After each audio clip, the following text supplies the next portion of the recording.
instructions pour l'utilisation de l'interprétation simultanée, puisqu'on propose ce webinaire pour à la fois les participants français et italiens.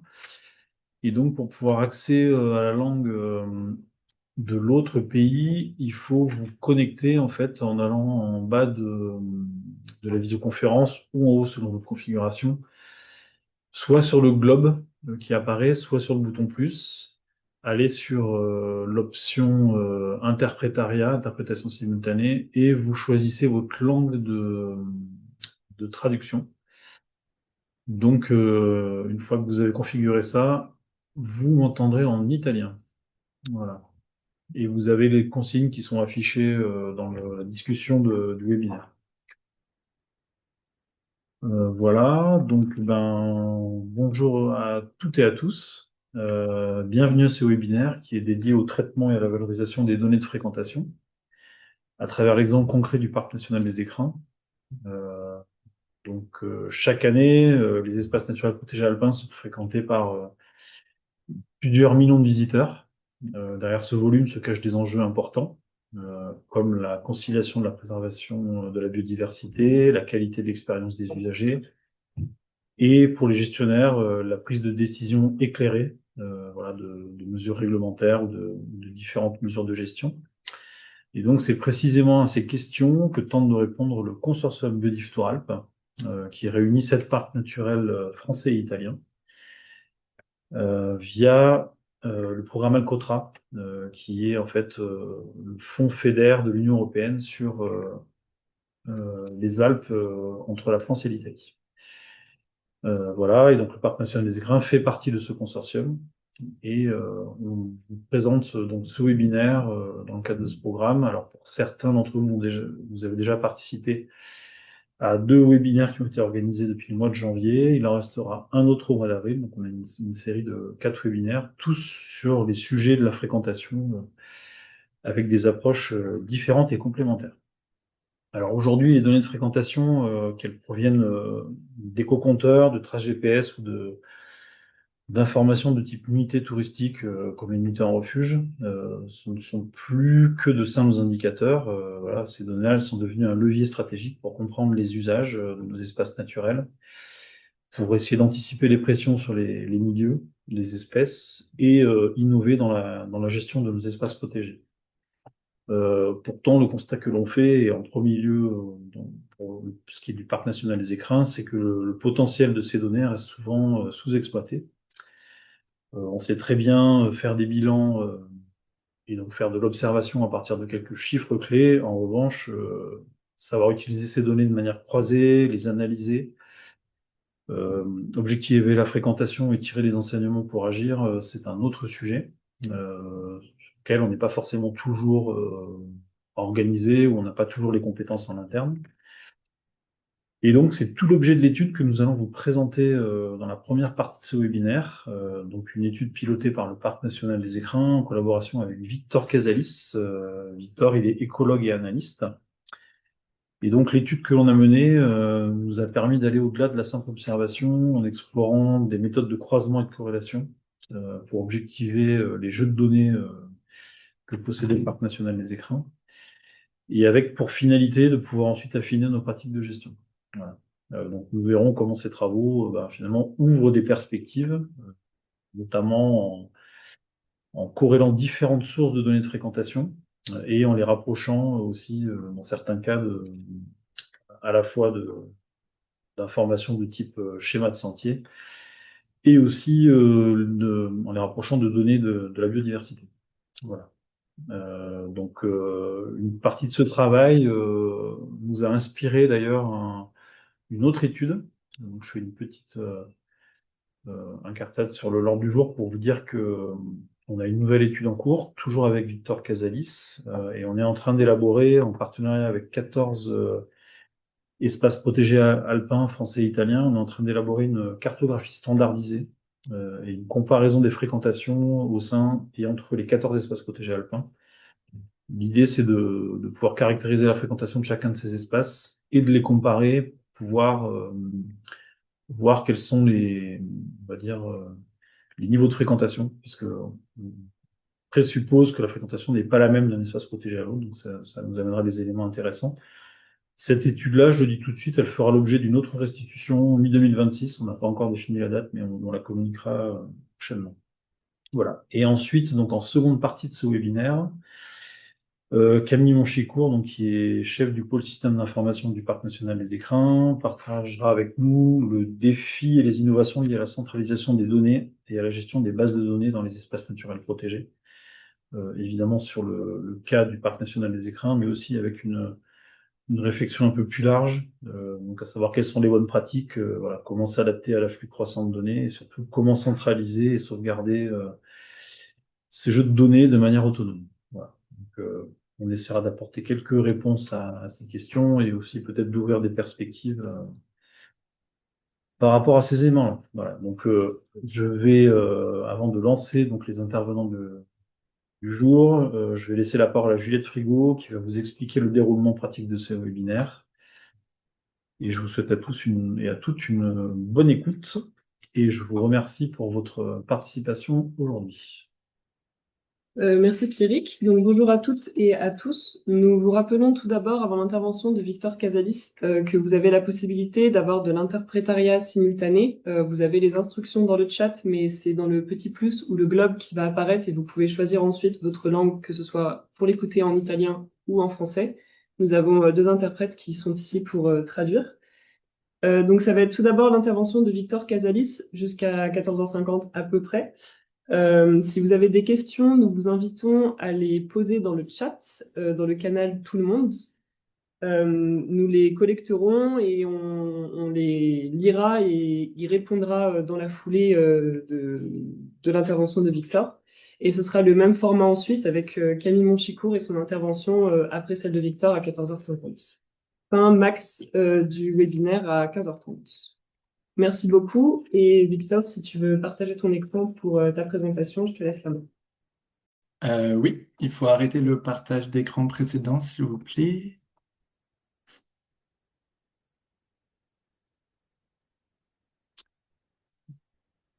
Voilà, ça devrait être bon. Bonjour à tous, merci beaucoup Pierrick et Juliette pour les introductions. Donc effectivement, je vais vous présenter les résultats d'une étude que j'ai réalisée avec le Parc national des Écrins. L'introduction, Pierrick vient de le dire, mais il y a un fort enjeu de la fréquentation touristique dans les parcs naturels de montagne, où on a une biodiversité assez sensible et une forte fréquentation touristique, notamment par des sports de pleine nature comme la randonnée, le trail, le VTT. Le projet Biodiv Touralp s'est constitué autour de cet enjeu dans l'idée de mieux appréhender la question de la fréquentation des parcs naturels de montagne dans les Alpes à travers les Alpes françaises et italiennes.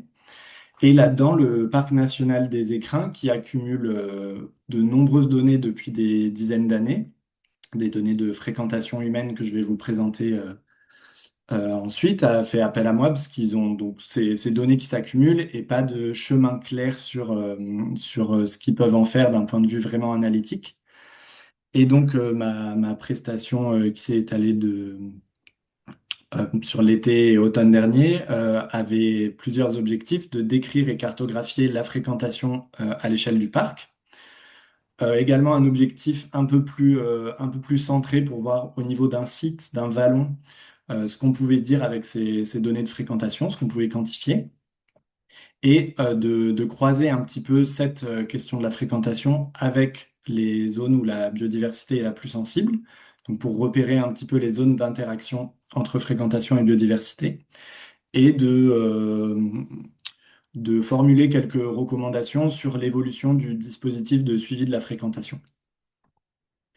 Donc d'abord, en guise d'introduction, je vais vous présenter un petit peu les données qui sont... Victor, je me permets Oui, juste une petite interruption. oui, Est-ce que tu avais téléchargé la version traduite en italien de la présentation? non. Alors, peut-être qu'on va prendre la main sur la Oui, présentation. On va diffuser la version traduite pour nos collègues d'accord, pardon, italiens. j'avais pas compris Plus que ça se passait comme ça. pratique. Ouais. Ouais, Désolé. désolé, Victor. Pas de souci.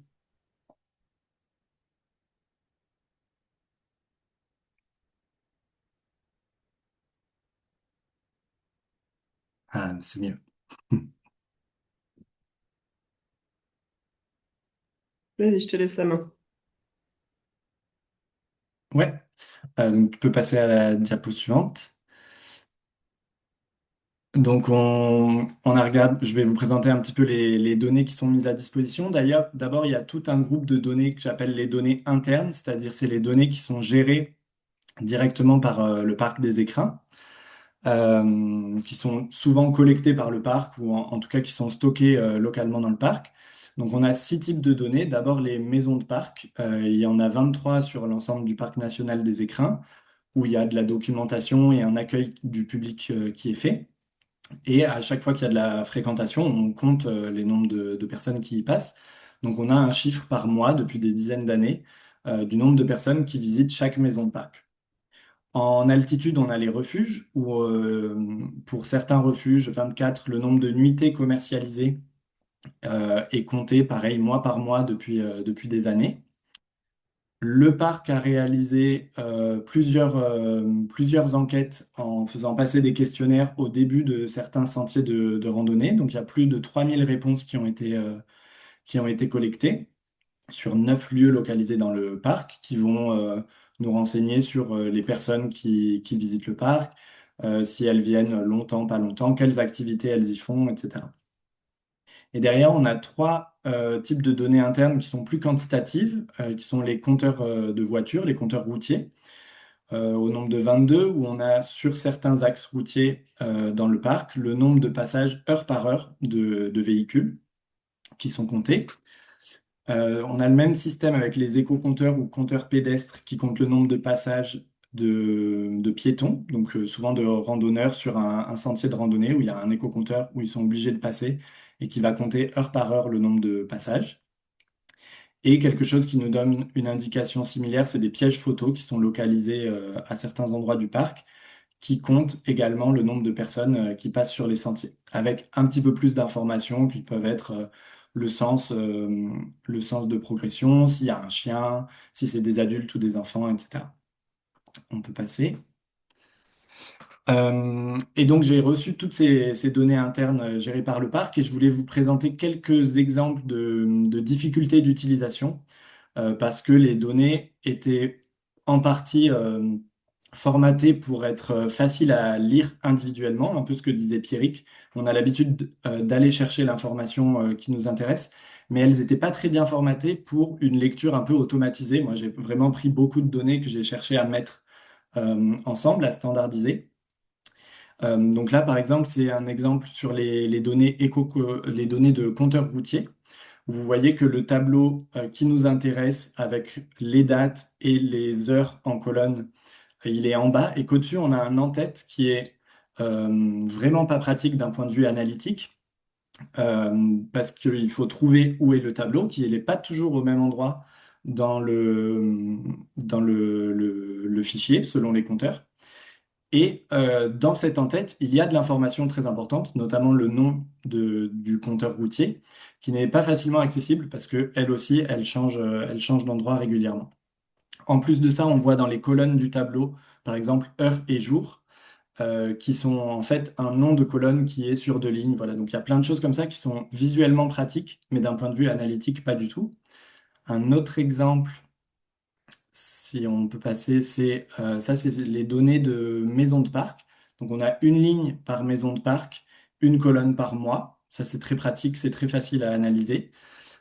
Par contre, on a quelques moments où on n'avait pas la donnée mois par mois, on avait seulement 2 mois, et donc les cellules ont été fusionnées.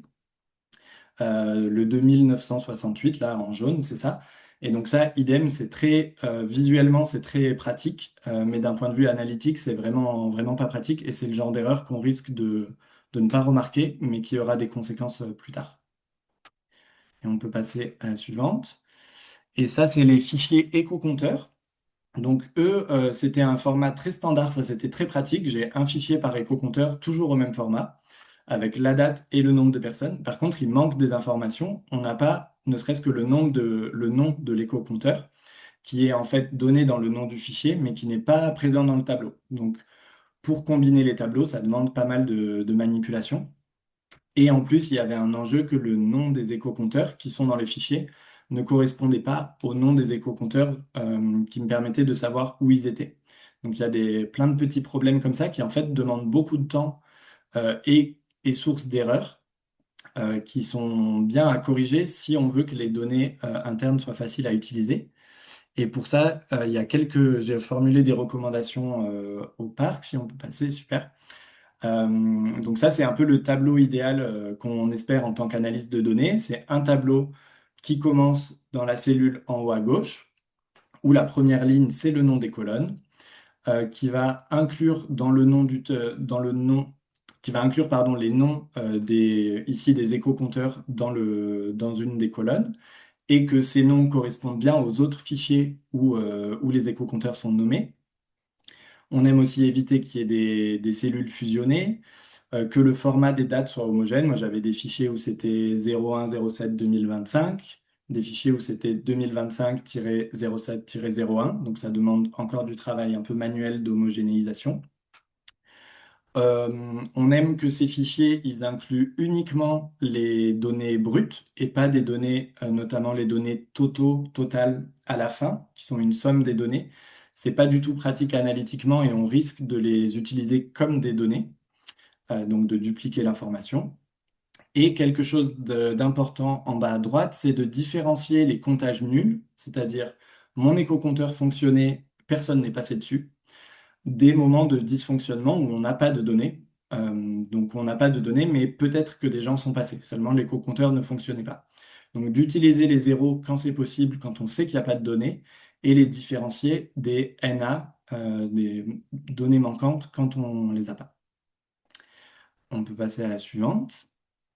Donc ça, c'était les données internes. Et à cela, on a ajouté des données qui sont disponibles pour le parc et parfois pour le grand public, qui complètent les données internes.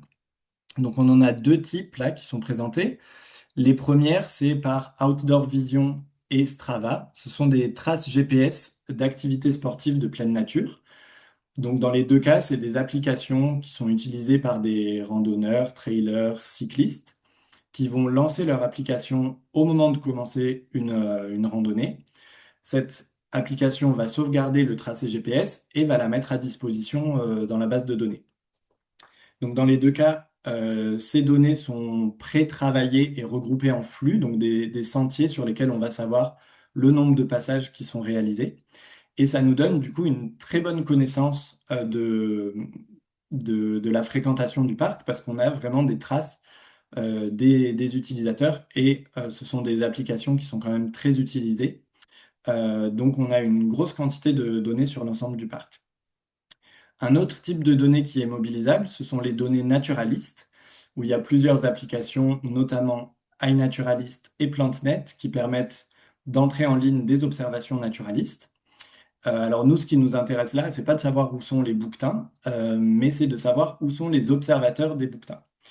Donc d'avoir une information de la présence des randonneurs naturalistes. Et donc dans les deux cas, j'ai calculé euh, pour chaque endroit le nombre d'observateurs par jour qui étaient présents. Donc voilà, ces données externes, elles viennent compléter les données internes et on reviendra là-dessus si on peut passer. Merci. Le premier objectif de la prestation, c'était de mettre les données ensemble et permettre aux personnes du parc et aux partenaires de les visualiser. Donc d'abord, avec un objectif un petit peu de catalogue, de savoir ce qui est disponible, savoir qu'on a ces 6 types de données internes, qu'on a des données externes mobilisables, etc. Pour pouvoir se faire rapidement une idée des données. Donc ça, c'est ce qui est présenté à gauche. J'ai construit une carte interactive sur laquelle on peut zoomer, dézoomer, voir où sont les différents dispositifs, ajouter les données iNaturalist, Strava, Outdoor Vision, etc. Donc ça permet voilà, d'avoir une visualisation un peu de la distribution des données. Et en plus de ça, quand on clique, par exemple, si on clique sur un écho-compteur, on obtient le graphique qui est à droite, là, qui nous donne un peu une impression quantitative de la donnée. Donc là, le graphique à droite présente pour 7 éco-compteurs, pour chaque année et chaque quinzaine, donc les mois sont coupés en deux, le nombre de passages qui sont détectés. Donc ça permet de voir que cet éco-compteur fonctionne de juin à septembre, que le pic est en juillet-août, évidemment, Et on peut le voir en 2008, on a deux carrés très foncés au milieu, ce qui nous indique il y a eu très peu de passages à ce moment-là. Et donc, on peut se poser la question si c'est une anomalie de fonctionnement, s'il y a eu un bug sur l'éco-compteur et d'aller vérifier un petit peu les données brutes, ou si en fait il y a eu très peu de passages cette année-là. Donc voilà, ça permet un petit peu d'explorer rapidement l'ensemble des données. On peut passer à la suivante. Merci. Et donc, il y avait trois grands objectifs dans cette prestation. Le premier, c'était de cartographier la fréquentation à l'échelle du parc, donc d'obtenir une cartographie un peu standardisée. On peut passer. La première, donc pour ça, on a accès à deux types de données. Les données internes qui sont très fiables. On sait que le total des éco-compteurs, les éco-compteurs, on sait que tout le monde passe dessus, donc à peu près. Donc, ce sont des données très fiables, très complètes, mais par contre, elles sont ponctuelles, elles sont réparties à 26 endroits du parc, et on n'a pas l'ensemble des sentiers du parc qui sont couverts par des éco-compteurs. À l'inverse, les données externes, elles couvrent l'ensemble du parc de façon très précise, mais elles sont potentiellement biaisées, parce que peut-être qu'une vallée qui est très bien pour le trail, par exemple, va avoir plus de données Strava, mais pas parce qu'il y a plus de fréquentation globale, juste parce que les trailers utilisent plus l'application Strava. Donc elles peuvent être biaisées spatialement. Et donc ce que j'ai fait pour combiner ces deux jeux de données, c'est que j'ai utilisé, ce que vous voyez sur la carte, ce sont les éco-compteurs. Donc je connais la fréquentation estivale de chacun de mes éco-compteurs. On voit que celui qui est en jaune est beaucoup plus fréquenté, il y a beaucoup plus de passages que ceux qui sont en bleu. Et autour de chacun de ces éco-compteurs, j'ai calculé combien il y avait de passages Strava, Outdoor Vision, iNaturalist et PlantNet. Donc pour chacun de ces éco-compteurs, j'ai un score réel de passage grâce au comptage éco-compteur et des scores de mes quatre données externes. Et donc là, j'imagine qu'il y a une petite animation. Si elle fonctionne. Merci. Donc ça me permet d'utiliser les éco-compteurs pour savoir quelles données externes je vais croire. Lesquelles données sont les plus représentatives, en fait, de la fréquentation réelle. Et pour ça, j'ai calculé la corrélation entre les scores éco-compteurs et les données externes qui sont autour. Et ce qu'on voit sur ces graphiques, c'est qu'on a une très très belle corrélation avec iNaturalist et Strava. C'est-à-dire que plus un éco-compteur voit de gens passer, plus on a de données Strava et iNaturalist à cet endroit-là. Donc, elles sont fiables pour nous renseigner sur la fréquentation humaine. Les données Outdoor Vision sont un peu moins corrélées, à 61%, et les données de PlantNet sont très peu corrélées, à 28%. Donc, ce que ça veut dire, c'est qu'elles ne sont pas du tout représentatives de la distribution de la fréquentation réelle. Et donc, j'ai utilisé ces scores de fréquentation pour calculer des poids, c'est-à-dire que je vais utiliser les données iNaturalist, Strava et Outdoor Vision en donnant beaucoup plus de poids à iNaturalist et Strava que à Outdoor Vision. Et PlantNet, je les ai même exclus parce qu'on a une corrélation que de 28%. On peut passer. Et donc, à partir de ça, j'ai combiné en fait les données Strava, Outdoor Vision, iNaturalist et PlantNet que j'ai multipliées par les poids que je vous présentais. J'ai fait quelques opérations pour les normaliser et obtenir un pourcentage de 0 à 100, et ça nous donne une fréquentation relative standardisée sur des petites cellules de 500 mètres par 500 mètres. Et donc ça nous donne la carte suivante, qui est une carte voilà, de notre indice de fréquentation standard, qui permet de voir les différents endroits où on a plus ou moins de fréquentation, avec une quantification de cette fréquentation. Ce qui nous permet derrière de comparer par exemple, différents bassins versants. C'est le box plot que vous avez en haut à gauche.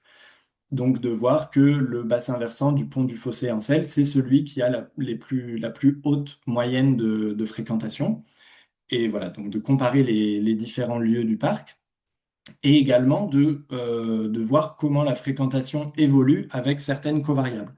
Par exemple, on pourrait regarder si la fréquentation diminue fortement avec l'altitude. Et là, je vous ai présenté un autre petit graphique où on a la fréquentation en ordonnée et la distance aux routes en abscisse. Donc, ce qu'on voit, c'est que jusqu'à 5 km, on a des zones qui sont très fréquentées mais dès qu'on est au-delà de 5 km des routes, la fréquentation a tendance à pas mal baisser, ce qui est assez logique. On peut passer à la suivante. Donc là je vous ai présenté un calcul, une cartographie de la fréquentation à une échelle de 500 mètres, mais on a également calculé une fréquentation par sentier, donc par itinéraire de randonnée connu par le parc. Donc vous les voyez apparaître là sur la carte, et on a du coup un score de fréquentation pour chacun des sentiers, qui nous permet de dire par exemple que le sentier qui semble le plus hautement fréquenté, c'est le Tour Claré des Écrins en 6 jours, qui a une fréquentation maximale, et d'avoir un score pour chacun des sentiers. On peut passer à la suivante. Voilà. Donc ça, c'était avoir une cartographie standard de la fréquentation à l'échelle du parc. Maintenant, il y a une deuxième question qu'on s'est posée, c'est est-ce qu'il y a des zones dans le parc qui sont trop peu suivies ou pas du tout suivies? Et pour ça, on a étudié la distribution des dispositifs de suivi interne, donc les éco-compteurs, maisons de parc, pièges photo, refuges et compteurs routiers, que vous voyez sur la carte là, et qui nous permettent de voir notamment que la zone cœur du parc, c'est la zone qui est la mieux suivie, en particulier par les refuges et les éco-compteurs. Qu'on a en périphérie, à l'inverse, plusieurs bassins, 4, qui sont pas du tout suivis, où on n'a aucun dispositif de suivi de la fréquentation qui sont internes au parc, et qu'on a également certains bassins versants, comme celui qui est pointé en haut à gauche, où on a un dispositif de suivi, mais qui n'est pas un éco-compteur, alors que les éco-compteurs sont vraiment très importants, notamment pour l'approche que je vous ai présentée à la diapositive précédente, alors que c'est un bassin versant qui est très fréquenté. Donc, ce serait intéressant d'y ajouter un éco-compteur. On peut passer à la suivante. Une autre possibilité qui est offerte par les données internes là, c'est d'étudier la dynamique temporelle. Donc de regarder si au fur et à mesure des années, on a une augmentation ou une diminution de la fréquentation grâce à des modèles linéaires. Donc là, je vous présente les résultats pour les refuges, maisons de parc, compteurs routiers et éco-compteurs. Et ce qu'on voit, c'est qu'on a un coefficient positif pour les refuges, donc une augmentation au fur et à mesure des années de la fréquentation des refuges, ce qui s'explique en bonne partie par une augmentation de la capacité. On a ouvert plus de lits dans les refuges, donc il y a forcément plus de gens qui peuvent y dormir. À l'inverse, pour les maisons de parc, compteurs routiers et éco-compteurs, ce qui est à prendre avec des pincettes, il faudrait regarder plus en détail dans les données brutes, mais on a plutôt une tendance à la diminution de la fréquentation sur cette longue période de 20 à 30 ans. On voit également sur la ligne d'en dessous qu'on a plus de fréquentation en juillet-août qu'en septembre et juin, ce qui est assez connu et qu'on peut creuser sur la diapositive suivante grâce à certaines données qu'on a au jour par jour. Donc là, je vous présente la dynamique temporelle des données iNaturalist. Euh, on va pas regarder le graphique de gauche, pardon, c'est un détail statistique de comment on obtient vraiment la forme de la saisonnalité de la courbe en combinant plusieurs années. Et à droite, donc, je vous présente la saisonnalité, le nombre d'observateurs moyens jour par jour de l'année. Donc le 0, c'est le 1er janvier et 356, c'est le 31 décembre. Et donc, vous voyez qu'on a vraiment une augmentation estivale de la fréquentation, avec un pic qu'on peut quantifier sur les 5 jours, les 5% de jours les plus fréquentés, qui est entre le 18 juin et le 9 août. À l'inverse, la basse saison en bleu, elle s'étale du 22 septembre au 30 avril. Voilà. Maintenant, on va passer au second objectif, donc qui était à un niveau plus détaillé, à un niveau du vallon du Lovitel, de regarder un petit peu ce que ces données pouvaient nous dire plus localement. Donc d'abord, on a regardé la diffusion des randonneurs à une échelle plus fine. Donc c'est un peu l'équivalent de la cartographie de la fréquentation, mais là vraiment à une échelle très locale. Et donc, ce qu'on voit avec les pourcentages, c'est le début de la randonnée, il est au niveau du 92,8%, là en haut. On a le début de la randonnée qui est ici. 92% sont garés au parking, 8% arrivent de plus bas dans la vallée. Ensuite, il y a deux sentiers en parallèle et on peut quantifier que 60% des visiteurs passent par la rive droite, alors que 40% passent par la rive gauche, mais qui continuent tous à peu près, on est encore à 100% au moment de l'arrivée au lac du Lovitel. Donc toutes les personnes qui commencent cette rando, presque tous, vont jusqu'au lac. Ensuite, par contre, on n'a plus que 25% qui continuent, donc on a un quart des personnes qui font une randonnée plus longue. 20% vont vers la vallée de droite, dont j'ai oublié le nom du col, et 5% sur la vallée de gauche. On peut également, ça c'est la partie droite de la diapositive, quantifier la diffusion autour du sentier. Là, c'est avec les données iNaturalist. Donc, on regarde si les données iNaturalist sont sur le chemin, proches du chemin ou éloignées du chemin.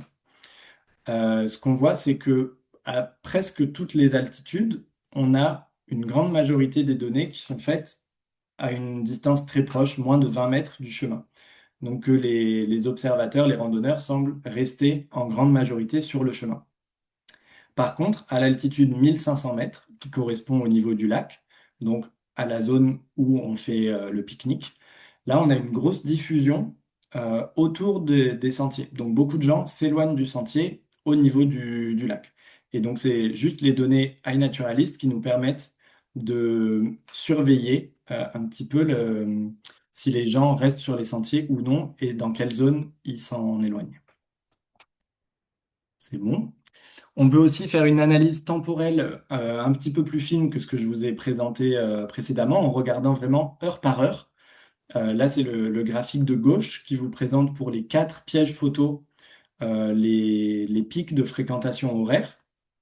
Et donc, ce qu'on voit, c'est que l'éco-compteur, le piège photo en rive gauche, a un pic de fréquentation à 11 heures, alors que le piège photo en rive droite a un pic de fréquentation plus tard, vers 14-15 heures, ce qui nous indique qu'on a une tendance à monter par la rive gauche jusqu'au lac et ensuite à redescendre par la rive droite. Donc ça, c'est des données, des analyses que nous permettent ces éco-compteurs, ces pièges photos. Ils nous permettent également de s'intéresser à la présence de chiens. Donc parce que les pièges photos sont capables par des approches automatiques de détecter s'il y a un chien ou non sur la photo et que c'est renseigné dans les données. Ce qu'on voit, c'est qu'il y a à peu près le même pattern horaire des gens avec chien ou des randonneurs standards sans chien. C'est à peu près les mêmes horaires de fréquentation. On a environ 0,5% des randonneurs qui sont accompagnés d'un chien et ils ont plutôt tendance à rester en fond de vallée. On peut passer à la suivante. Voilà, donc ça c'était ce qu'on pouvait dire à une échelle plus locale. Et maintenant, l'objectif un peu final de tout ça, c'est de s'intéresser aux interactions entre la fréquentation humaine et la biodiversité, et notamment la biodiversité qui est sensible. Donc pour ça, on a croisé les données de fréquentation avec des données de distribution de la biodiversité sensible, en prenant 5 exemples. Les zones de quiétude pour tétras, donc les zones où où il ne doit pas y avoir de fréquentation en hiver, les stations de chardon bleu qui sont sensibles notamment au piétinement ou à la cueillette, les aires de nidification des aigles royaux qui peuvent être dérangées pendant leur nidification s'il y a trop de fréquentation, les zones humides qui peuvent être sensibles au piétinement également, et les habitats prioritaires Natura 2000 qui peuvent être sensibles un peu pour toutes ces raisons. Et donc, pour chacune de ces zones, on a regardé si ces zones de biodiversité sensible étaient en interaction forte avec la fréquentation. On peut passer. Donc, pour ça, on a superposé la biodiversité sensible. Donc là, je vous présente un exemple pour le chardon bleu. Vous avez sur la carte à gauche les différentes stations de chardon bleu en noir. Et en arrière-plan, vous avez la fréquentation que je vous ai présentée tout à l'heure. Sur le graphique du milieu, c'est une comparaison de la fréquentation en ordonnée entre les zones non sensibles, donc où on n'a pas de chardon bleu, et les zones sensibles où on en a. Et ce qu'on voit, on ne va pas rentrer dans le détail du graphique, mais ce qu'on voit avec les petites barres noires, et qui est confirmé par un test statistique, c'est que les zones sensibles, donc les zones où on a du chardon bleu, sont en moyenne plus fréquentées que les zones où on n'en a pas. donc que les chardons bleus sont plus présents là où on a beaucoup de fréquentation que dans les autres zones. Et ça peut être un problème, ça peut ne pas en être un, mais ça indique qu'il faut se pencher un petit peu sur la situation, notamment dans les zones où il y a une très forte fréquentation. Et donc ça, c'est le petit tableau à droite qui donne de manière classée les stations de chardon bleu où on a la plus haute fréquentation. Donc ça veut dire peut-être qu'il faut aller voir au monétier au niveau de la station de chardon bleu s'il y a une interaction qui est néfaste pour le chardon bleu, parce qu'en tout cas, ils sont très proches d'une zone de forte fréquentation. Et sur la diapo suivante, on peut voir les résultats pour l'ensemble des cinq biodiversités sensibles. Donc on a en moyenne une fréquentation qui est plus importante dans les zones de quiétude pour tétras, dans les stations de chardon bleu et dans les habitats prioritaires Natura 2000. À l'inverse, elle semble être plus faible là où on a des aires de nidification des aigles royaux et on n'a pas de différence significative pour les zones humides. On peut passer à la conclusion, je pense.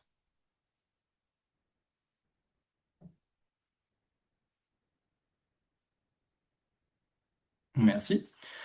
Donc en conclusion, les données actuelles que le parc a à disposition ou qui peut accéder contiennent vraiment beaucoup, beaucoup d'informations, mais qui nécessitent du travail pour être mises en valeur. Et pour ça, j'ai formulé quelques recommandations. Donc voici un résumé. D'abord, très important de rendre les données plus accessibles et interopérables pour éviter les erreurs et faciliter leur utilisation et leur comparaison. Plus elles seront faciles à utiliser, plus elles seront utilisées, et mieux elles seront utilisées. Ça peut être intéressant de déployer de nouveaux éco-compteurs, donc soit dans les bassins versants qui sont peu suivis, comme je vous ai présenté tout à l'heure, mais aussi dans des zones qui sont moins suivies. Et notamment, j'ai remarqué que les éco-compteurs étaient souvent positionnés entre 1000 et 2000 mètres, qui est la zone où on a beaucoup de randonneurs, mais que du coup, on sait assez peu ce qui se passe en dessous des 1000 mètres et au-delà des 2000 mètres.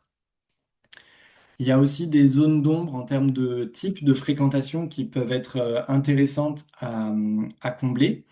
Notamment, on a beaucoup de données sur la fréquentation estivale, mais assez peu sur la fréquentation hivernale.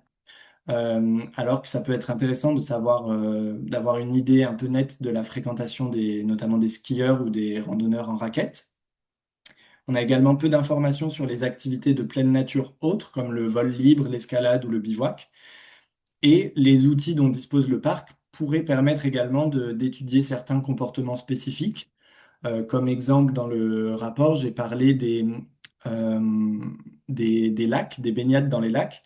S'il y a un enjeu de protection de ces lacs et qu'on est intéressé pour savoir combien de personnes s'y baignent, les pièges photos dont dispose le parc peuvent être utilisés pour étudier cette question spécifique.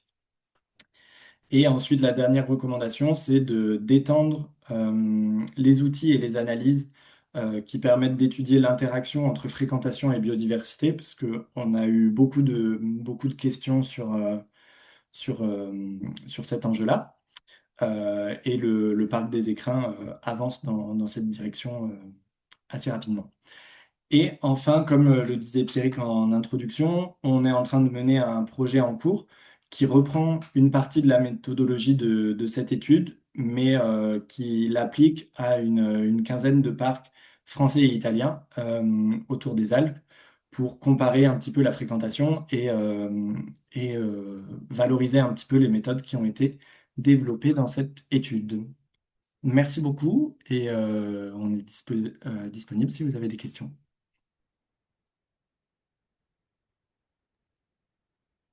Merci beaucoup, Victor, pour ton intervention. Donc, en effet, on a quelques questions dans le chat. Je te propose qu'on en sélectionne quelques-unes. Tout d'abord, sur les données, tu as une question de Marjorie Bison, pardon, sur le calcul de poids de chaque source de données. Est-ce que c'est un modèle linéaire de type éco-compteur, Strava, plus Outdoor Vision, machin, machin, ou est-ce que tu récupères la proportion de variance expliquée par chaque variable explicative? Alors, ce que j'ai fait, c'est que j'ai utilisé les coefficients de corrélation Mais au lieu de pondérer par le coefficient de corrélation, j'ai pondéré par leur erreur. L'idée, c'est que si j'ai une donnée qui est corrélée à 80%, une donnée qui est corrélée à 60%, donc qui fait 2 fois plus d'erreurs, je veux utiliser 2 fois moins, faire 2 fois moins confiance à la donnée qui est corrélée à 60%. Donc voilà, j'ai pris l'erreur, en fait, le 1 moins le coefficient de corrélation de chacune des sources de données. On a aussi une question sur l'utilisation des enquêtes avec le reste des données. Je peux y répondre directement. On l'a pas utilisé dans le cadre de l'étude, mais nous, on a beaucoup d'enquêtes qui sont réalisées et qu'on utilise pour d'autres billets aux sources, mais là, c'était difficilement exploitable dans le cadre de l'étude. Si tu veux compléter, Victor. Oui, c'est ça, c'est juste que c'est de la donnée assez qualitative. Donc, de temps en temps, je l'ai utilisé pour contextualiser un petit peu certains résultats. Mais dans l'objectif principal de vraiment de cartographie et de standardisation, c'était pas vraiment du même niveau. Mais c'est des données très utiles pour comprendre ce qui se passe. On a une question sur le biais de pression éventuel d'observation du chardon sur les secteurs plus fortement fréquentés. Est-ce qu'il y aurait un biais de pression sur ces secteurs-là? Et aussi, comment est-ce qu'on a récolté la donnée du chardon? Alors, c'est possible qu'il y ait un biais, mais j'ai utilisé des données du parc, donc ça dépend si l'échantillonnage du parc est biaisé ou non. J'ai utilisé les données internes du parc de distribution du chardon et que j'ai aggloméré un petit peu en station en fonction des distances entre les différentes observations. On peut imaginer que c'est relativement peu biaisé, j'espère. Mais en tout cas, c'est beaucoup moins biaisé que si j'avais utilisé les données iNaturalist, par exemple. On a une autre question d'Angélique, je n'ai pas le nom de famille. Si le projet Bioliftoral prévoit de développer des outils qui seraient rendus disponibles aux gestionnaires des aires protégées de manière générale. En tout cas, l'étude va être mise à disposition, script et résultats de l'étude sur le site internet du parc. Et le projet Bioliftoral peut prévoir à la fin de son programme de mettre à disposition l'ensemble de ses livrables et études sur notre site internet. Donc à la fin, on aurait une boîte à outils avec la méthodologie, un état de l'art bibliographique, ainsi qu'un tableau notamment sur les différents dispositifs de fréquentation qui sont possibles avec leurs avantages, inconvénients et limites. Et les scripts et les méthodes déployés dans le cadre de cette étude.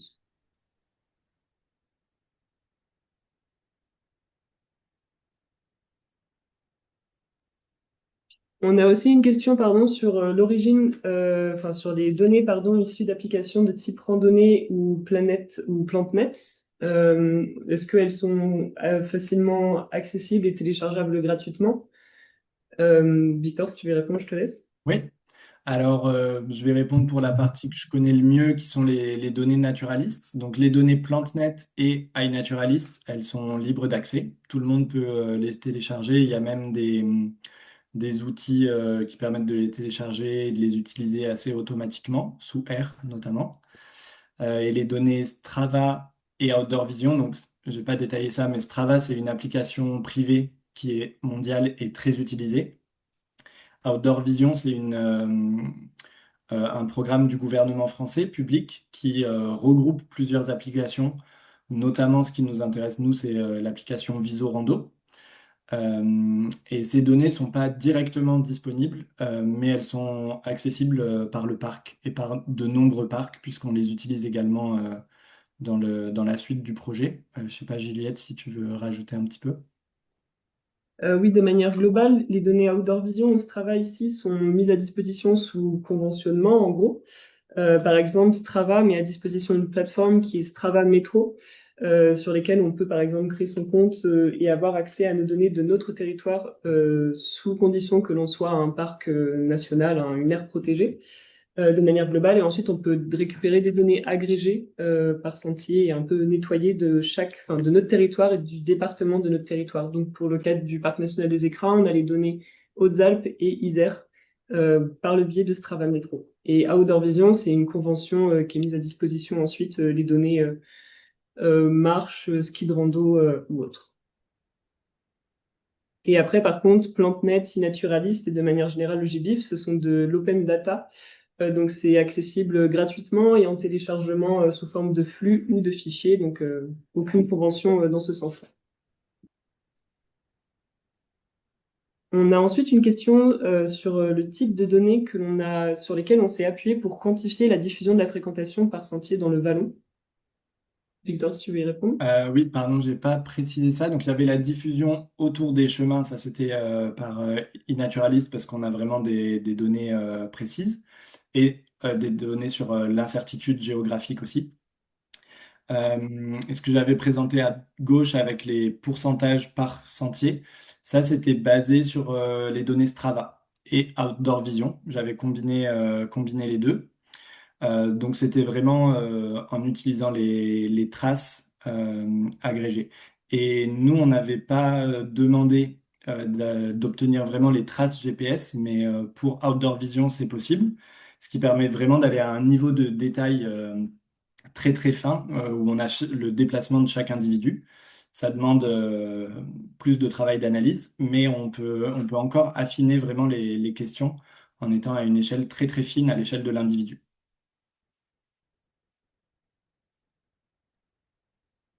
Merci beaucoup, Victor. S'il n'y a pas d'autres questions, je propose que l'on passe à la suite avec l'intervention de Camille Monchico.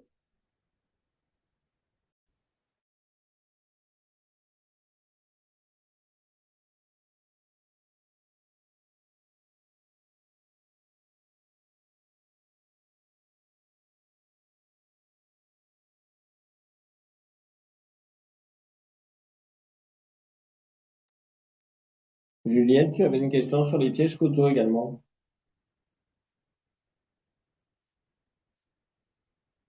Ah, j'ai raté la question. Est-ce que tu l'as, Loïc, pour la C'était au lire? début, c'était comment Non, se c'est fait ça, c'est l'analyse des données issues de pièges photo? C'était Ah, automatiquement ou un logiciel ou code permettant le traitement automatique des données? c'est un logiciel automatique de traitement de données qu'on a déployé, développé au sein du parc. C'est un script IA, en gros, que l'on fait passer pour compter le nombre de personnes et avoir des données un peu plus qualitatives si c'est un randonneur, un enfant ou si même il y a un véhicule qui est ici. Donc c'est de manière automatique qui nous permet ce traitement de données des pièges photos. De toute manière, Camille Monchico, on va en parler tout à juste fait. maintenant.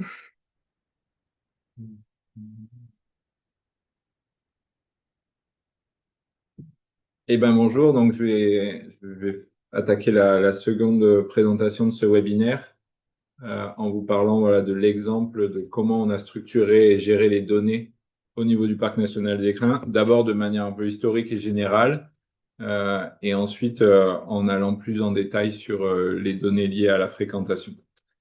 Donc moi je suis Camille Manchicourt, je suis responsable du pôle SI au Parc national des Écrins, et donc je vais vous parler de ce sujet. Pour le contexte, donc le parc national des Écrins est composé à peu près de 90 agents. Il y a 3 personnes qui composent le pôle SI du parc national des Écrins, en plus de contractuels qui travaillent sur des projets, notamment autour de logiciels mutualisés dont on parlera après. Et bien sûr les stagiaires, essentiels. Et donc nous, notre équipe, elle est en charge donc de structurer ce qu'on appelle le système d'information. On retient ce terme et notamment le mot système est important parce que ça va au-delà de l'informatique. C'est vraiment tout un ensemble de ressources avec le matériel, les logiciels, l'organisation, les procédures et une logique aussi de chaîne de travail qu'on précisera après avec les différentes étapes de la chaîne de l'information, de son acquisition jusqu'à sa diffusion.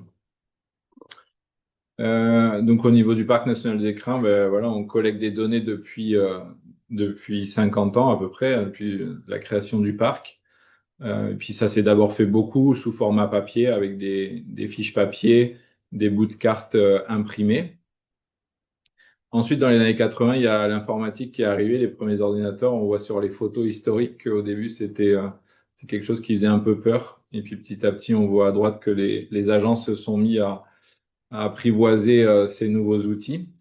La première étape, nous, qu'on a mis en œuvre pour essayer de moderniser et mieux structurer, rendre plus accessibles les données et notamment les données numériques, c'est de rendre les agents plus autonomes sur la manipulation des données et notamment toute l'information géographique qu'on produit sur notre territoire. Donc, c'est une première phase qu'on appelle la démocratisation des SIG, faire en sorte que l'information géographique et les SIG ne soient pas limités à quelques agents, mais que la plupart des chargés de mission et certains agents de terrain soient autonomes. Donc ça a été une des premières étapes de la structuration de notre système d'information plus récent. L'autre élément qui a été assez marquant dans les années 2000 et qui a continué toutes ces années, c'est la modernisation technique. Pendant longtemps, au début de l'informatique, chacun travaillait sur des fichiers sur son ordinateur et structurait peu, standardisait peu et partageait peu les informations qu'il produisait ou qu'il manipulait. Et puis, depuis une quinzaine d'années, on a commencé à aller vers le schéma en bas à droite où on a structuré des bases de données et non plus des fichiers accessibles et partagés sur des serveurs auxquels tous les agents accèdent avec des logiciels web, des applications mobiles et ou les outils de SIG comme QGIS ou R qu'on a mis en œuvre et déployé au niveau des agents. Aujourd'hui, les agents, ils sont équipés, et notamment d'outils mobiles quand ils sont sur le terrain, et ils peuvent plus se passer de leurs compagnons mobiles, où ils ont de plus en plus d'outils et de la possibilité de consulter de l'information, mais aussi d'en collecter directement sur le terrain. L'étape suivante, une fois qu'on a commencé à développer ou faire développer par des entreprises des outils, c'est d'aller vers de l'open source. Donc nous, on s'était beaucoup structuré et outillé avec des logiciels libres, open source, et on a voulu, nous, à notre tour aussi, contribuer et développer des logiciels libres avec cette idée qui pourrait être utilisée par d'autres parcs nationaux. Donc ça, c'est le début de l'aventure Géotrek et Géonature il y a une quinzaine d'années, où on s'est mis à nous-mêmes développer des logiciels open source avec d'autres parcs nationaux et à faire en sorte qu'ils soient documentés, qu'il y ait des espaces de discussion publique autour de ces outils et qu'ils soient assez génériques et modulaires pour qu'ils marchent dans notre parc national, mais aussi qu'ils puissent fonctionner dans d'autres parcs nationaux et puis d'autres types de structures puisqu'ils se sont étendus bien au-delà des parcs nationaux. Rapidement, en fait, des communautés se sont construites autour de ces logiciels. On a été un peu surpris par l'ampleur et l'intérêt que ça a pris. Géotrek, au bout de 3 ans, il y avait déjà une cinquantaine de structures qui l'utilisaient en France. On pensait aux parcs nationaux initialement et essentiellement. Finalement, ça a rapidement pris dans des parcs naturels régionaux, des départements, des Comcom et tout un tas d'autres structures. Et puis, on a eu une dynamique assez similaire dans les années suivantes autour de Géonature. Et nous, on a essayé de construire, d'accompagner et de faire collaborer et mutualiser l'ensemble de ces structures qui s'intéressaient à ces petits outils qu'on avait initiés à quelques parcs et qui se déployaient dans pas mal d'autres structures. L'intérêt de ce modèle, il est résumé ici, c'est que à 1, 2 parcs ou 3, avec un coup le Mercantour, un coup les Cévennes, un coup la Vanoise ou autre, on a initié des petits outils ensemble et en fait, en les ouvrant et en les partageant et en faisant en sorte qu'ils puissent s'adapter à d'autres contextes, d'autres se les sont appropriés, les ont déployés et y ont investi dessus. Et donc, de petits outils qu'on a initiés il y a un peu plus de 10 ans, on a aujourd'hui un outil comme Géonature qui est estimé à plus de 4 millions d'euros et à peu près pareil pour Géotrek, grâce au fait que chacun a pu en bénéficier librement sans repayer tout ce qui avait été fait par les précédents et en concentrant ses ressources et ses moyens sur le fait de déployer, mais aussi d'enrichir l'outil, plutôt que de refaire et de repasser du temps et de l'argent à refaire quelque chose de similaire de son côté. Donc ça, c'est vraiment l'essence même du projet et de son fonctionnement en open source qui a permis d'aller beaucoup plus loin et d'avoir des outils assez complets qu'on n'aurait jamais imaginé il y a 15 ans aller aussi loin et qu'on a pu faire tous ensemble. Le pendant de l'open source, c'est souvent d'ailleurs un peu une confusion entre les deux, mais c'est l'open data qui est résumé par ces quelques légumes. L'idée, c'est de dire, et c'est un principe, une obligation pour les établissements publics, mais c'est aussi une opportunité, c'est ce que l'on essaye de matérialiser ici. Mais le principe de base, c'est de dire, avec de l'argent, on fait des choses avec de l'argent public, donc tout ce qui est produit, et on l'a vu avec le travail de Victor, autant que ça soit public et partagé à d'autres, donc fonds publics, données publiques et donc données ouvertes. Et l'idée ici, c'est de se dire, on produit beaucoup de données, mais on ne peut pas tout le temps en faire tous les usages, tous les analyses qu'on voudrait. En les publiant sous licence libre, en les laissant accessibles à d'autres, on pourra voir émerger des usages qu'on n'aurait même pas imaginés. Et pour rebondir sur ce qu'avait présenté Victor, je ne pense pas que iNaturalist ou PlanteNet auraient pensé un jour qu'en partageant leurs données d'observation, ils allaient aider à faire des corrélations de la fréquentation dans les espaces protégés. Mais c'est vraiment le principe de l'open data qui est résumé ici. Ouvrons et puis on verra bien ce qui se passe. Et il va sûrement y avoir des usages que nous, on n'aurait jamais pu faire ou même imaginer.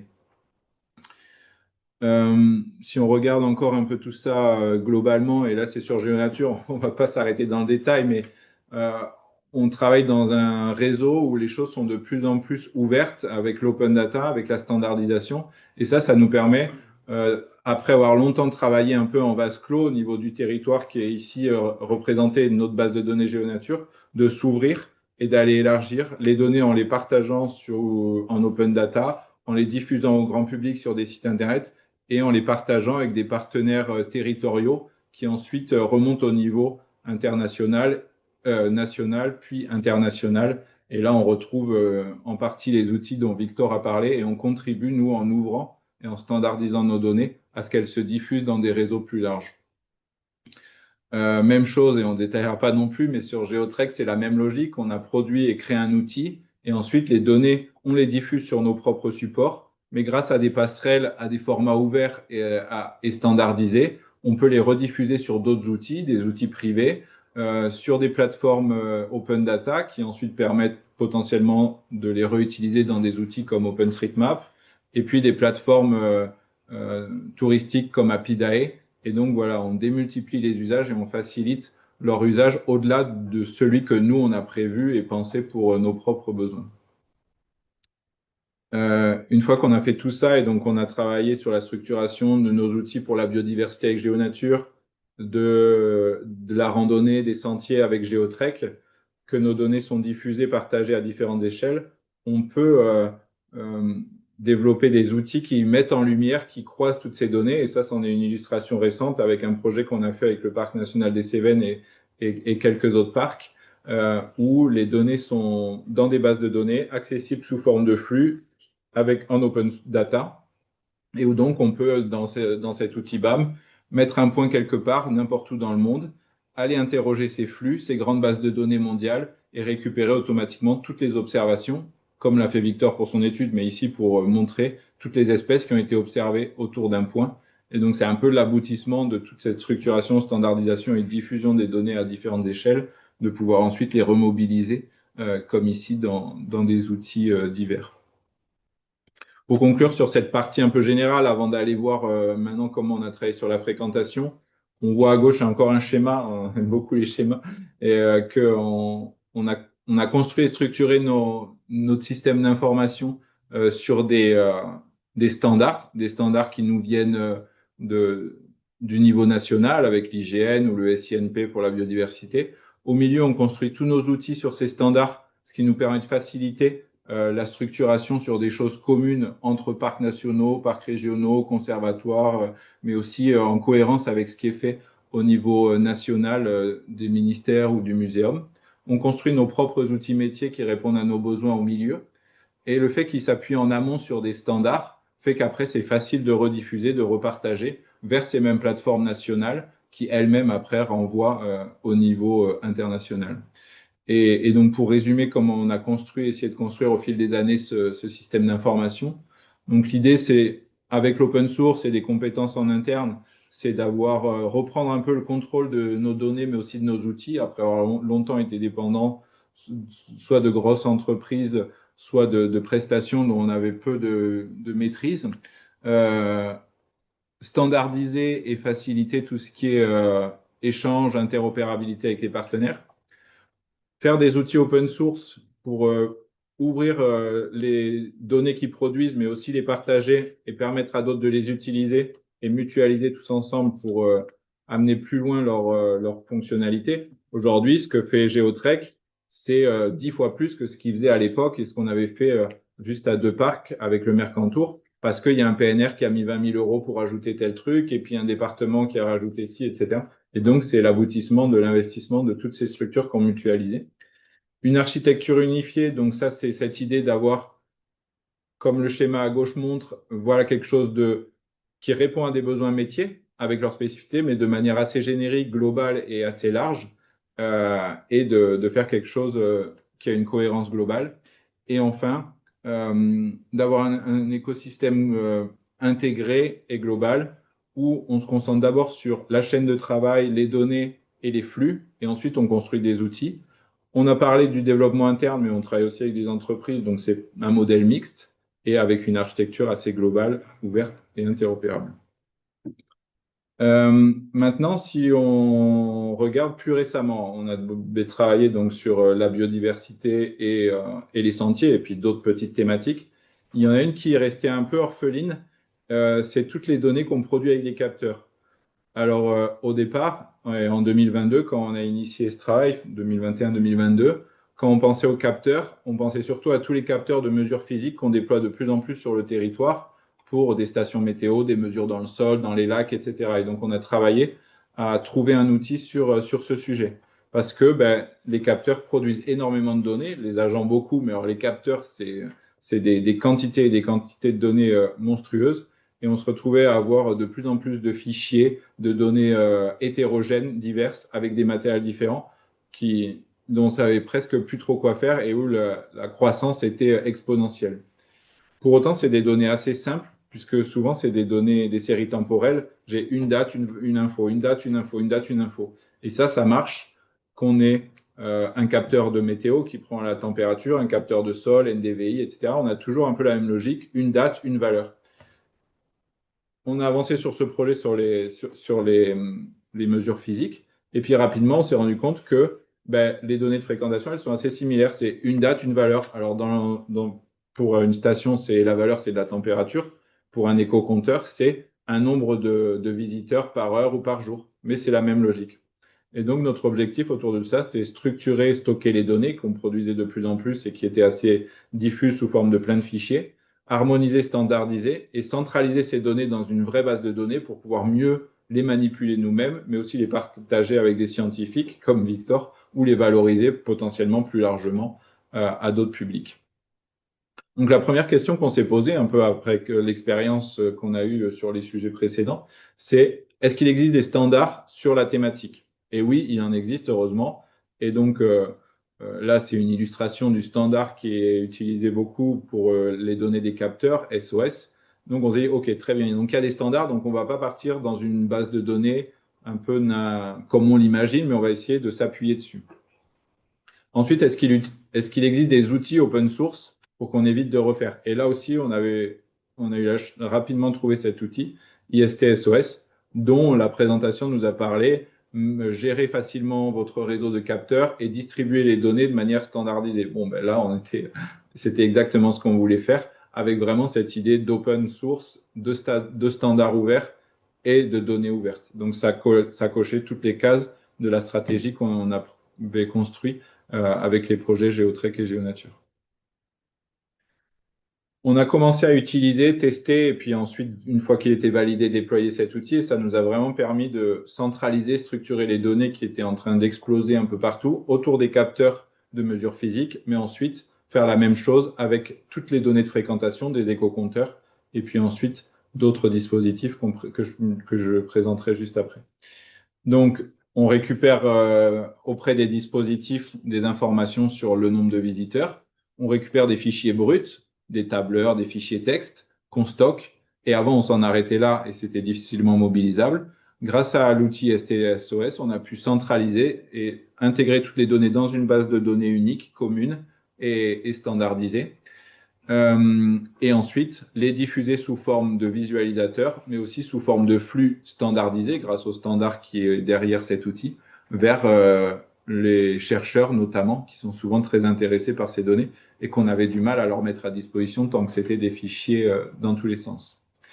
Donc là, on voit l'outil, c'est un outil, on a vu plus joli et plus ergonomique, mais il fonctionne bien. C'est un outil qui nous permet de localiser, de faire tout l'inventaire de nos capteurs et ensuite d'y associer les données qui récoltent. Donc là, c'est un exemple d'un formulaire où on a créé un capteur, un éco-compteur de fréquentation avec les informations sur celui-ci. Par contre, ce qui manquait à cet outil, c'est deux choses. La première chose, c'est qu'il était accessible que à des informaticiens qui étaient capables d'importer des données. Mais si Juliette, pour les données de fréquentation, ou Clotilde, pour les données de mesure physique, voulait importer les données, elles n'étaient pas autonomes. Donc, on a développé une brique complémentaire qui est IST-SOS Import, qu'on voit ici, qui permet à tout un chacun, facilement, avec un fichier tableur ou texte, d'importer les données pour les intégrer dans la plateforme. Et la deuxième chose qui manquait, c'était une interface de visualisation, parce que l'outil est assez technique et assez moche, comme on l'a vu un peu avant. Et donc, il fallait que l'ensemble des agents du parc, nos partenaires, mais aussi potentiellement le grand public à terme, puissent accéder facilement à un outil de visualisation des données, des mesures physiques et de la fréquentation. Donc là, on a développé ces petits outils complémentaires et on les a publiés en open source. Et il y a d'autres gens qui utilisaient déjà IST-SOS dans des labos de recherche notamment, qui se sont à leur tour appropriés les outils qu'on a développés et qu'on a partagés avec les communautés de cet outil. Donc ça, c'est un outil pour nous qui est déployé, qui fonctionne bien, qui nous a permis de faire un gros pas en avant sur la structuration et la diffusion des données. Je le mentionne, il en existe d'autres. L'outil en question, IST-SOS, il est open source, il fait le job, mais il est un peu vieux. Depuis, il y a d'autres outils qui ont émergé, et notamment celui-ci qui est évoqué ici, Frost, qui permet de faire des choses assez similaires sur un standard qui est un peu la nouvelle version aujourd'hui, qui est le standard SensorThings. Ceux qui veulent iront voir plus en détail, et qui a notamment été utilisé par le CREA Mont-Blanc et pour faire quelque chose d'assez similaire avec une interface de gestion des capteurs, des données et de visualisation. Un troisième outil open source dans l'étude qu'on a pu faire plus récente, en 2021, quand on a fait l'étude, ni Frost avait cette maturité, ni celui-ci, c'est Thingsboard. Et là, pour en avoir parlé récemment avec le parc amazonien de Guyane, ils sont en train de tester cette solution parce qu'ils ont les mêmes problématiques que nous, de vouloir structurer, visualiser et partager l'ensemble des données qu'ils récoltent avec des capteurs sur leur territoire. En complément, donc au début, on avait surtout des données d'éco-compteurs qu'on a intégrées, mais comme ça a été évoqué par Victor et la question, on a voulu aussi tester, expérimenter une autre solution pour compter les visiteurs sur nos itinéraires, parce que éco-compteur apporte des éléments intéressants, mais c'est une société privée dont on dépend, avec des modèles économiques qui des fois peuvent nous convenir, des fois moins. Donc on voulait un autre système complémentaire et une certaine autonomie. Et puis parce que les compteurs donnent une information quantitative, mais là, on voulait aussi pouvoir avoir de l'information qualitative.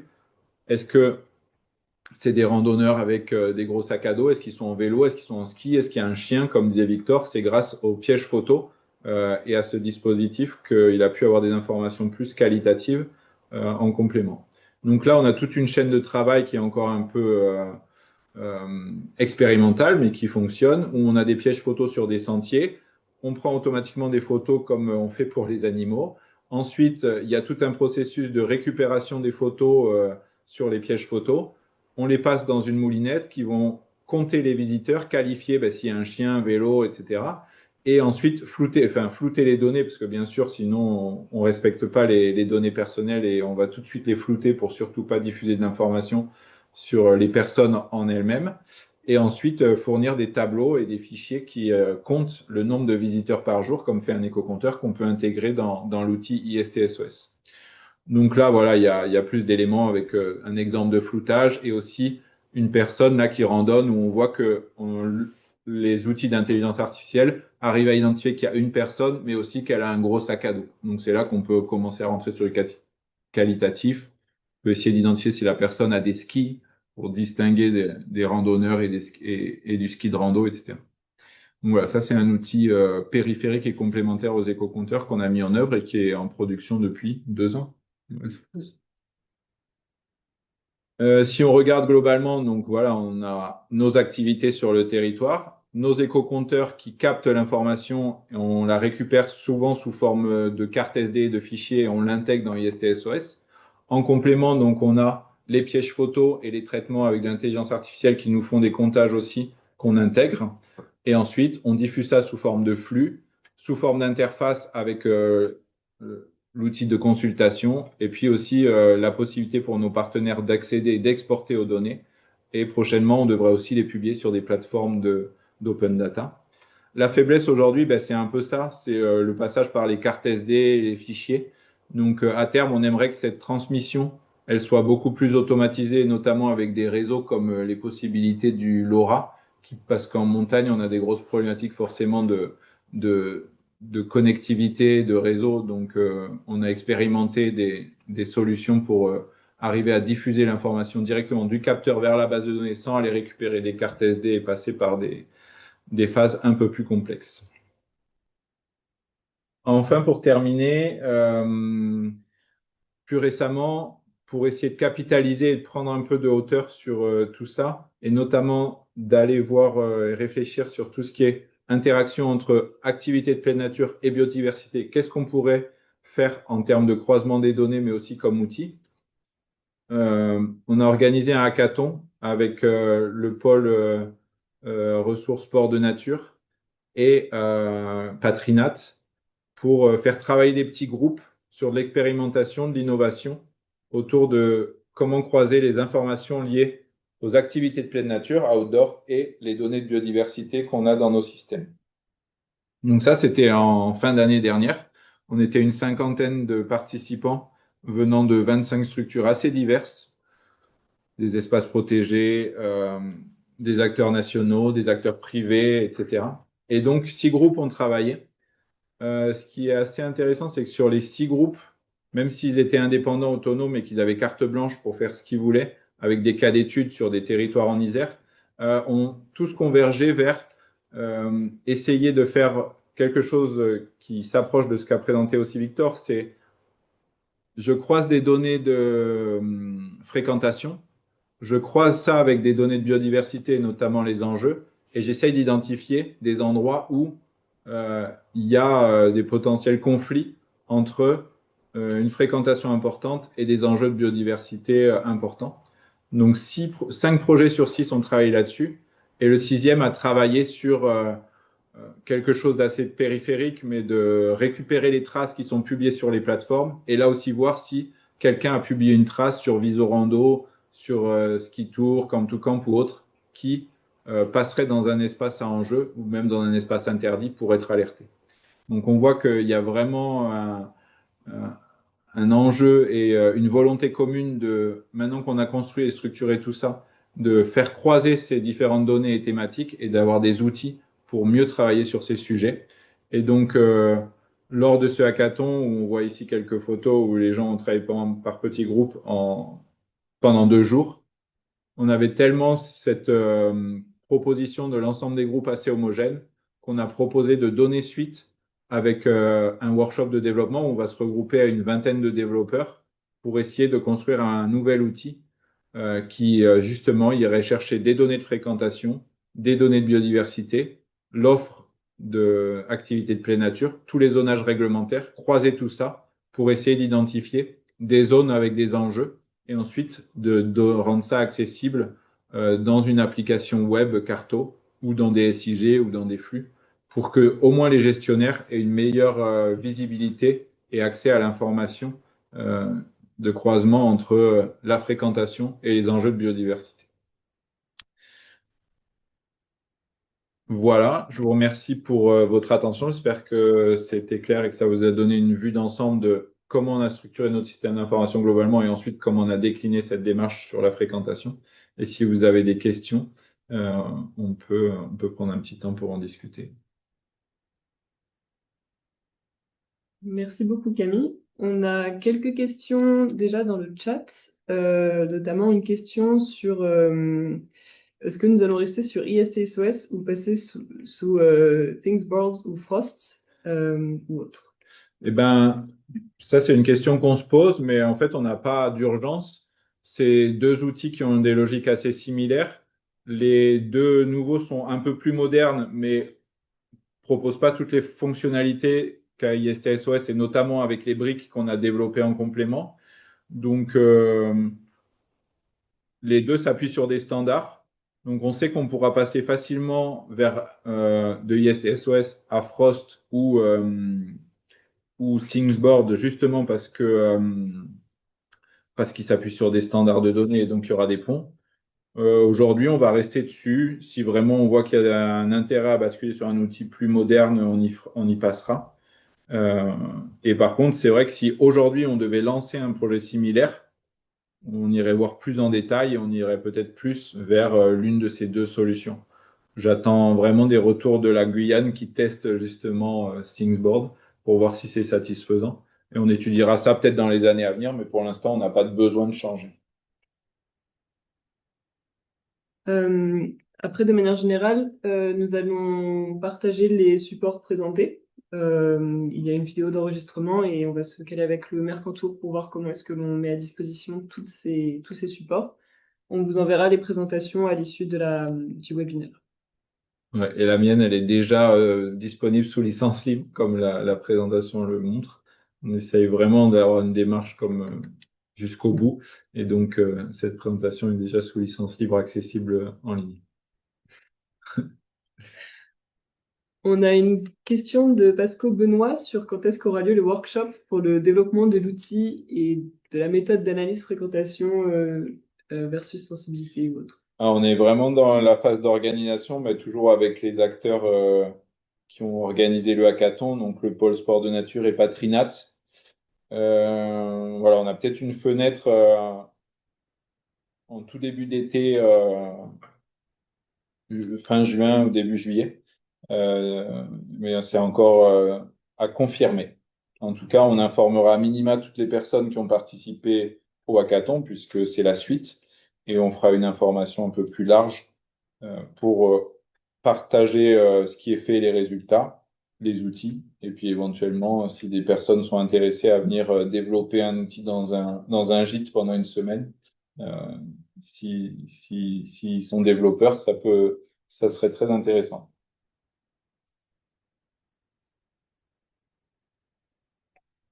On a une question de Niels Martin sur les dispositifs et quels sont nos conseils pour des petites structures qui voient peu de fréquentation annuelle mais qui voudraient commencer la quantification à moins de frais pour débuter.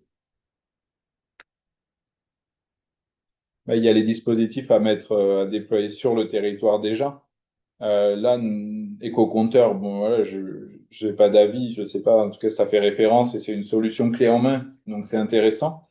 Après, il faut le budget qu'il faut, mais une solution comme celle qu'on a mis avec des pièges photos, elle a l'avantage d'être maîtrisée. Le matériel en lui-même coûte pas trop cher, mais toute la chaîne à mettre en place autour, on nécessite d'avoir un serveur, de maîtriser, de lancer des scripts, etc. Donc, c'est pas quelque chose qu'on pourrait conseiller ou qui serait clé en main pour une petite structure. Donc, voilà, là, je m'orienterai vers du clé en main pour déployer le matériel déjà sur le territoire. Et après, l'avantage de ces systèmes clés en main, ça a un coût initial et dans le temps, mais c'est qu'ils fournissent aussi tous les outils d'accès aux données, etc. Mais on est moins en maîtrise. Donc, c'est pour ça que nous, on a voulu un peu combiner les deux, mais on a la capacité à le faire avec des ressources en interne en partie. Et on a toutes les données disponibles en open data. De manière générale, celles que Victor a présentées juste avant, que ce soit iNaturalist, Strava Metro sous conventionnement ou autre, mais qui sont également disponibles à moindre frais pour le coup. Oui, vous pouvez en effet aussi, sans déployer du matériel, comme dit Juliette, vous appuyer sur les données existantes dans les outils comme ceux-là. Et là, c'est une donnée plus globale, mais qui permet de répondre à pas mal de choses, comme l'a illustré l'étude de Victor.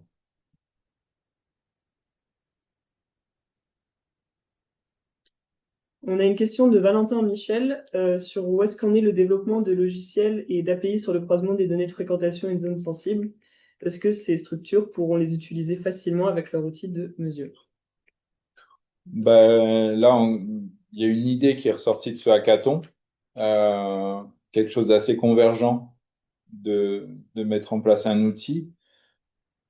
Où ça sera un outil open source, donc comme GeoTrek, GeoNature, n'importe qui pourra le déployer au niveau de sa structure ou en groupé. Peut-être que des dispositifs ou des projets nationaux aussi les proposeront. Voilà, pour l'instant, on est encore dans la genèse même si l'outil, à la suite du workshop, on espère avoir une V1 ou une V0 et demi d'un outil fonctionnel qu'après chacun pourra s'approprier s'il le souhaite. Mais il faudra des moyens pour le déployer, à moins de s'appuyer sur une structure qui lui met à disposition au niveau euh, régional, national. Ça tout est à définir à ce niveau.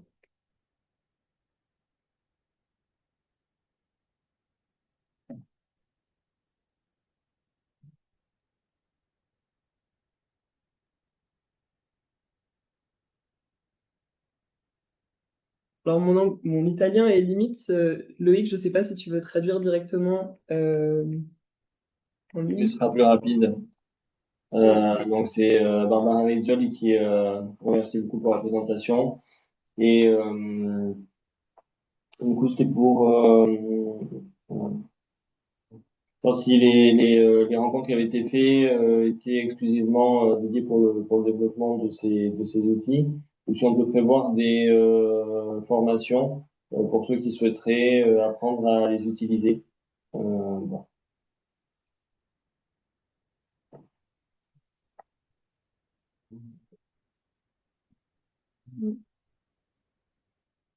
Tu peux poser la formation. De manière générale, on n'a pas de formations qui sont proposées pour prendre en main tous ces outils-là. À voir après avec les prestataires type EcoCompter ou autres, si eux, ils utilisent, enfin, ils proposent des formations, et il me semble que oui, pour prendre en main leur outil EcoCompter.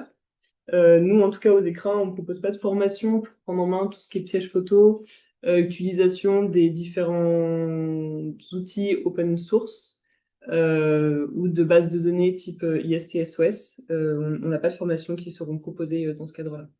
Ce qui est possible, c'est voilà, si vous souhaitez une présentation à quelques-uns un peu plus détaillée d'un outil, on peut prendre une heure pour regarder, mais nous, on ne peut pas devenir prestataire, formateur autour de tout ça. Mais pas de problème pour prendre une heure pour regarder un outil plus en détail si vous voulez aller un peu plus loin.